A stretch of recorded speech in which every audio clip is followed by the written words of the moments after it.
오늘 오찬을 한 거잖아요. 근데 그 메뉴가 다양한 색깔의 국수였다는 것으로 지금 전해지고 있습니다.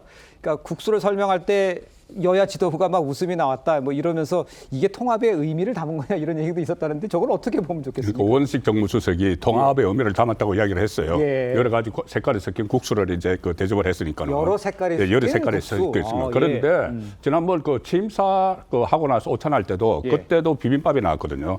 그때도 통합 이미지라고 이야기를 했어요. 대통령실에서. 예.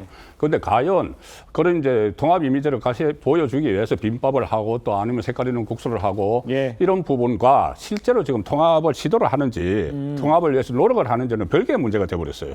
왜 그러냐면은 취임 첫날에 그 대법관 정원법을 법사위에 올렸죠. 둘째 날에 내란 특검법을 비롯해서 세 개의 특검법을 다 처리를 했습니다. 그래서 지금 내란 특검 같은 경우는 특히 그 후보 시절에 이재명 대통령 후보 시절에 국민의힘 의원들도 처벌 대상이라고 규정을 했어요. 그리고 그 내용이 포함됐습니다. 예. 그러면 지금 국민의힘도 수사 대상이 되는 것이고 그것이 이튿날에 취임 이튿날에 그 통과를 시켰고 지금 진행이 되고 있지 않습니까? 그리고 위원 정당 해산 이야기까지 나오는 상황이에요. 국민의힘을 없애버리겠다는 이런 이야기까지 나오고 네. 그 관련한 법안들도 지금 발의를 했어요. 자동적으로 이게 위원 정당 해산 청구가 될 수 있도록. 네. 이런 상황에서 그냥 취임사에서도 이때 대통령이 됐으니까는 본인을 지지했던 지지하지 않았던 모든 국민의 대통령이 되겠다고 이야기를 했는데 그게 취임 초반에 과연 약속이 지켜지고 있는가 그런 부분들은 좀 짚어봐야 될 대목이죠. 알겠습니다. 예. 윤석열 대통령은 역시도 대통령 취임사 때 통합을 얘기했었어요. 그런데 실제로 야당 대표를 만난 거는 만난 거 자체가 2년 2개월이 걸렸어요. 2022년 3월에 취임하신 다음에 실제로 야당 대표를 만난 건 2024년 총선 참패하고도 한 달 정도 지나서 만났었거든요. 네네. 그래서 아예 뭐랄까 이렇게 어떤 자세라 그럴까요? 야당을 대하는 태도 자체가 윤석열 대통령에 비하면 일치월장을 했다. 그리고 실은 통합을 하긴 하지만 내란까지를 통합하는 건 아니거든요. 내란 앞으로 내란을 권장하는 나라가 될 수 없는 것처럼 내란은 내란이고 통합은 좀 구분해서 봐야 된다 이런 생각이 듭니다. 알겠습니다. 일단 오늘 그 국민의힘 김용태 비대위원장 이재명 대통령에게 7가지 제언을 했습니다. 특히 사법부 현안과 이 관련해서 이재명 대통령이 재판이 연기된다면 임기가 끝나고 재판 받겠다는 약속을 해달라 이렇게 요청을 했습니다. 한번 직접 들어보시죠. 대통령께서 앞으로도 대통령의 재판과 관련된 입법은 없을 것이며 대통령의 재임 전 진행 중인 재판 진행 여부에 대해서는 사법부의 헌법 해석에 전적으로 맡긴다는 것, 임기가 끝나고 재판을 받겠다는 것을 약속해 주신다면 민주공화국의 헌법 정신을 국민들께서 체감하는데 크게 기여할 것이라고 생각이 듭니다. 조현삼 우리 부위원장께서는 저 내용에 대해서 어떻게 생각하세요? 김용태 비대위원장이 그 이재명 대통령 취임 당일날 오찬장에서도 유사한 그런 발언을 한 바가 있죠. 사실 TPO라는 게 있습니다. 때와 장소에 맞는 그런 발언을 할 필요성이 있다고 저는 보여지는데 예. 사법 리스크를 지금 강조를 하고 있잖아요. 사법 리스크가 어떤 겁니까? 지난 윤석열 정부에서 사법 리스크 프레임을 씌우면서 2년 동안 야당 대표였던 이재명 대통령과 단 한 차례도 만남을 가지지 않았어요. 그때 이재명 당시 당대표가 8차례나 여야 영수회담을 요청을 했습니다. 네네. 그럼에도 불구하고 번번이 그걸 거부했어요.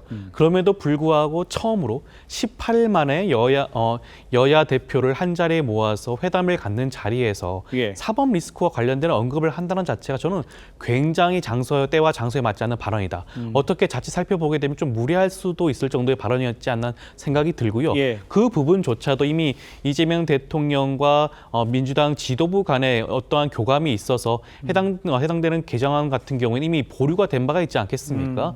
그런 부분들에 대해서는 충분히 시간을 두고 숙고할 여지가 있음에도 불구하고 이러한 자리에서 다시 한번 그러한 발언을 한다는 자체는 좀 굉장히 부적절하지 않았나 싶습니다. 알겠습니다. 네. 근데 저거는 사실은 이제 김용태 비대위원장이 이렇게 얘기 시작했어요. 뭐냐면 사법부 존중의 태도가 필요하다. 그러니까 대통령이 일단 재판의 당사자가 됐잖아요. 그러니까 민주당에서 이 재판 중단을 포함한 면소 관련 법령까지 내고 있잖아요. 그러니까 대통령께서 나는 재판 받겠다. 퇴임 후에. 그러면 관련 법령은 안 낼 거 아니겠어요? 그런 식으로 대통령이 어느 정도 말씀을 주시면 민주당에서 입법을 통한 사법부 비존중의 태도가 없을 것 아닌가. 그러니까 사법 존중의 태도가 정치권에 필요하다라는 취지의 말을 꺼낸 것이고 예.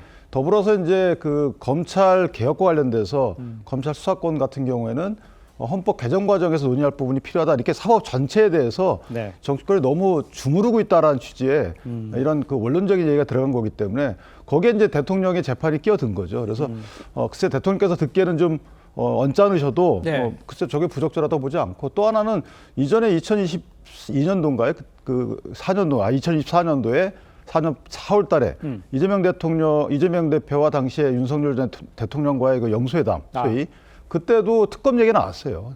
대통령 측에 대한 특검 얘기를 제안을 했거든요.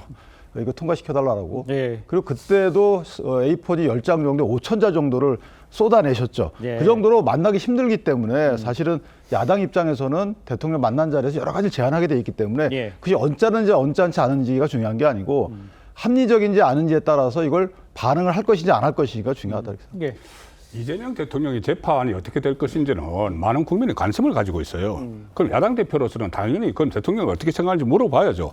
일단 5개의 재판 중에서 3개의 재판이 추후 지정으로 되어 있습니다.